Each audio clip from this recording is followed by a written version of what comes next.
Good morning, students. As you know, our second chapter of contemporary world politics is going on, and the lesson before this, we started the end of polarity, and in that class, we discussed what was Soviet system and which factors led to the disintegration of USSR and what were the reforms undertaken by Mikhail Gorbachev and what were the consequences of this disintegration.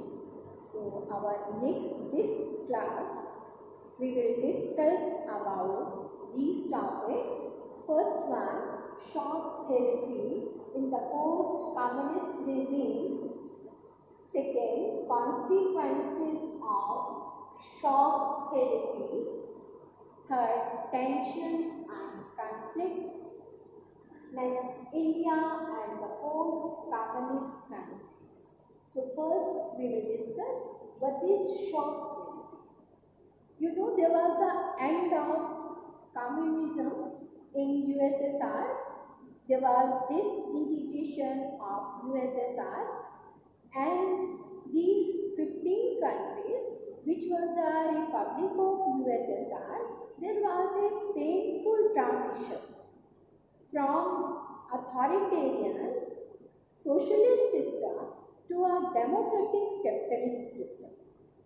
Now they adopted democratic capitalist system. Earlier they were having socialist system that was authoritarian. Authoritarian means तानाशाह. लेकिन अब उन सारे 15 republics ने democratic capitalist system जो था वो opt कर लिया था, और this was the model of transition which was adopted in Russia, Central Asia and East Europe, which was influenced by World Bank and the IMF. IMF, full form International Monetary Fund, and World Bank. They were giving financial assistance to these republics, those who were changing from authoritarian socialist system to a democratic capitalist system, and this was known as shock therapy. Just see, shock therapy. So as earlier in these countries of USSR or the parts of the USSR, 15 there was public property, means all the farms were collective farms were there. All the means of production was owned by the public, means the state. The Communist Party controlled all the parts. But now it was changed. Instead of public collective farms, now there was private farms. So not only this, the shock therapy involved drastic changes in external orientation of this economy. What were these changes, external orientation to this economy? There were some things like, first one was free trade regimes.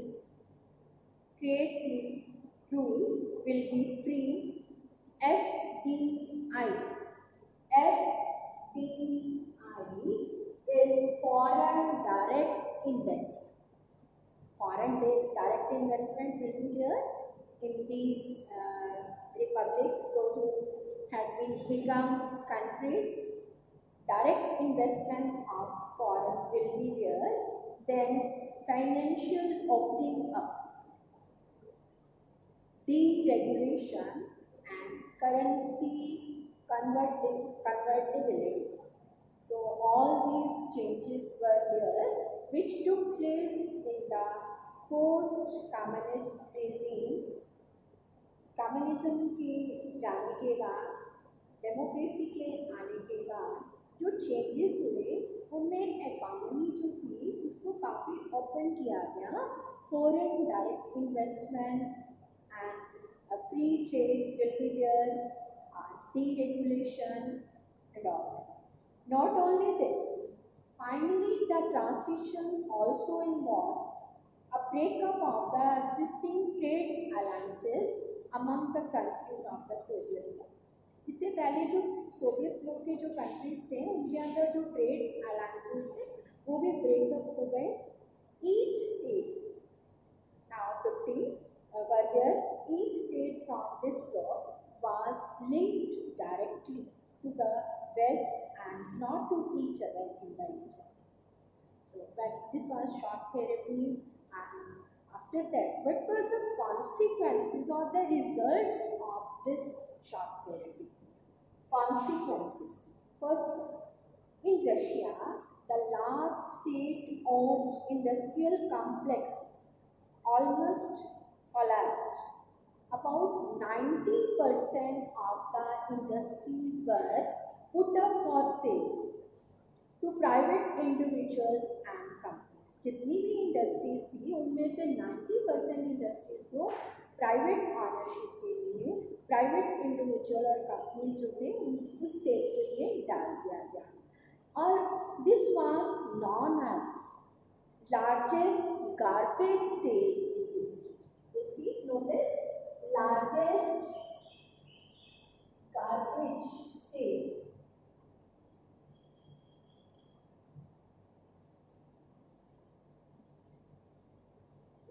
Largest garbage sale means कि valuable industries were undervalued and sold at thrown away prices. जितनी भी valuable industries थी they were undervalued and they were sold at thrown away prices, and this was known as largest garbage sale in the history. So this type of question can be asked in the board examination. What do you mean by largest garbage sale in the history? Not only this, इतना ही नहीं, और इस shock therapy का क्या क्या impact हुआ. जो उनकी करेंसी थी that was known as ruble. Value of ruble, Russian currency declined. Rate of inflation was high. जो करेंसीज थी वो ज़्यादा बननी शुरू हो गई थी, उसका रेट जो था वो हाई हो गया था, and people lost their savings.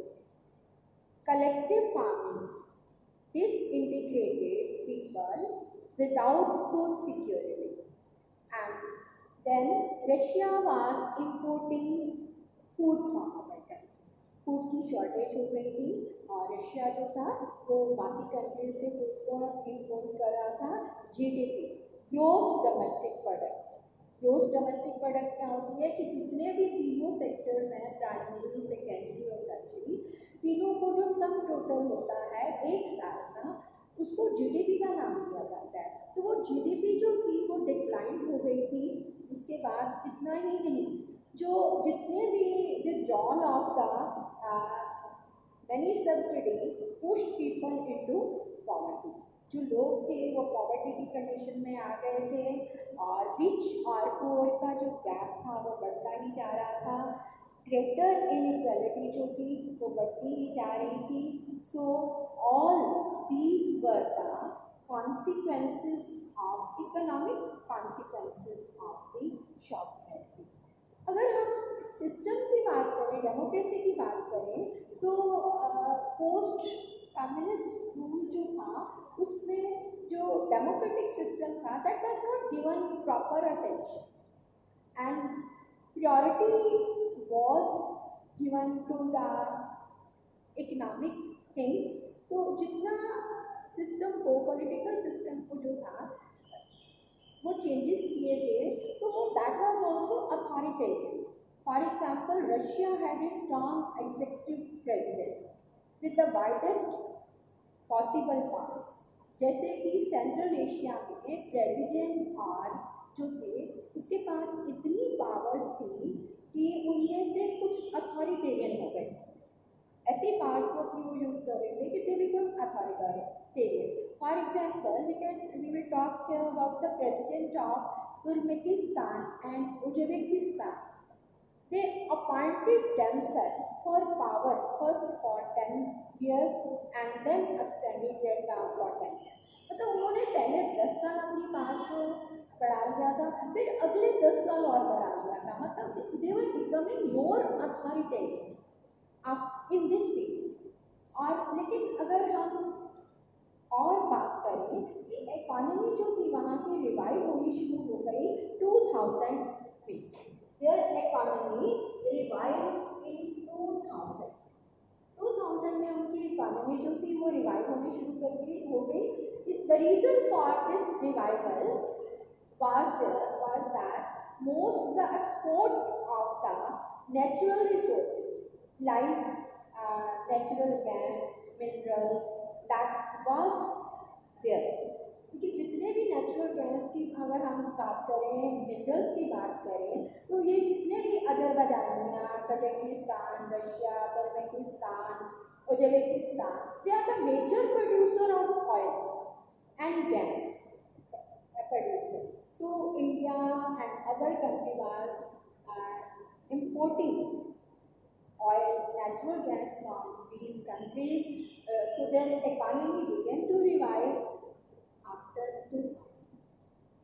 लेकिन उसके बाद जो टेंशन्स थी उसकी बात करें कि जो वहाँ पे टेंशन्स बहुत सारे जितने भी ये कंट्रीज इंडिपेंडेंट हो गए, रशिया, उज्बेकिस्तान, यूक्रेन, कजाकिस्तान, इनमें टेंशन जो थी वो बढ़ती जा रही थी. क्यों? तो इसका रीज़न था देखो सिविल वॉर. सिविल वॉर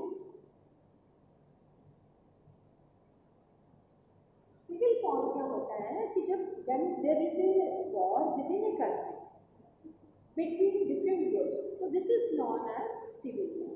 और अब ये जो जितने भी जैसे for example Russia there were 2 Republic, और ये जो 2 रिपब्लिक थे वहाँ पे भी वायलेंट सेसेशनिस्ट मूवमेंट जो थे वो चेचेनिया एंड दागिस्तान, इनमें वायलेंट सेसेशनिस्ट मूवमेंट हुए. सेसेशनिस्ट क्या होता है कि जब वो पार्ट रशिया से अलग होना चाहते थे, तो वहाँ की रशियन गवर्नमेंट ने इस तरह से उनको क्रश करने की, उस सिविल वॉर को सप्रेस करने की कोशिश की कि that there was the violation of human rights. Human rights जो थे उनकी वायलेशन हुई रशिया में. Not only this, in other parts also there was tension and conflict. For example in central Asia, Tajikistan, अगर हम तजाकिस्तान की बात करें तो there was civil war in 2001. और in other part like Georgia, in Georgia the 2 provinces wanted independence. 2 provinces जो थे वो इंडिपेंडेंस चाहते थे. जॉर्जिया में भी इस तरह, रशिया, तजाकिस्तान और Georgia. Not this, in Czechoslovakia की अगर हम बात करें तो चेकोस्लोवाकिया में भी जो वहाँ के जो पार्ट थे that became independent. 2 parts, one was Czechs and second was Slovaks. तो इस तरह से चेक्स और स्लोवाक जो थे वो भी इंडिपेंडेंट कंट्रीज बन गए. इसी तरह से 1991 में जो यूगोस्लाविया था, यूगोस्लाविया के भी कुछ काफ़ी पार्ट्स हो गए. These parts became independent country. ये था इस तरह से यूगोस्लाविया बट गया, टूट गया. और इसके जो कंट्रीज थे they were Croatia, Serbia, Bosnia, Herzegovina, they declared independence. So in this way the tension and conflict was there. तो अगर हमारा अब आगे का जो लास्ट पार्ट है वो है India and the post communist country. कि इंडिया का इन कंट्रीज, कम्युनिस्ट कंट्री के साथ कैसा रिलेशन था. देखिए, इंडिया की फॉरेन पॉलिसी का ये पार्ट था कि to have a good relation with other country. India maintain a good relation with communist country, these Russia and other country. और आपको पता है कि यहाँ पे जितने भी हमारे एक्टर्स हुए like Amitabh Bachchan, Raj Kapoor, these are the household names in Russia. और बहुत सारे वहाँ के जो लोग थे वो हिंदी सॉन्ग सुनना रशिया में बहुत पसंद किया जाता था और अब भी है. और इसके साथ साथ रशिया और जो इंडिया है, they share a vision of multipolar world order. ये मल्टीपोलर वर्ल्ड ऑर्डर क्या है कि दोनों कंट्रीज जो हैं उनके अंदर आपस में कोएग्जिस्टेंस में वो विश्वास करेंगे। ऐसा ऑर्डर होगा कि वो कोएग्जिस्टेंस मीन्स सह अस्तित्व को स्वीकार करेंगे, कलेक्टिव सिक्योरिटी, रीजनलिज्म और इंडिपेंडेंट फॉरेन पॉलिसी, ये इस सब में विश्वास करेंगे। और इंडिया और रशिया के बीच में 2001 में कम से 80 जो बायलैटरल एग्रीमेंट इंडिया और रशिया के बीच में 80 बायलैटरल एग्रीमेंट्स हुए 2001 में। और इंडिया जो था, India stand its benefit from its relationship with Russia in many issues like Kashmir issue and sharing information on international terrorism।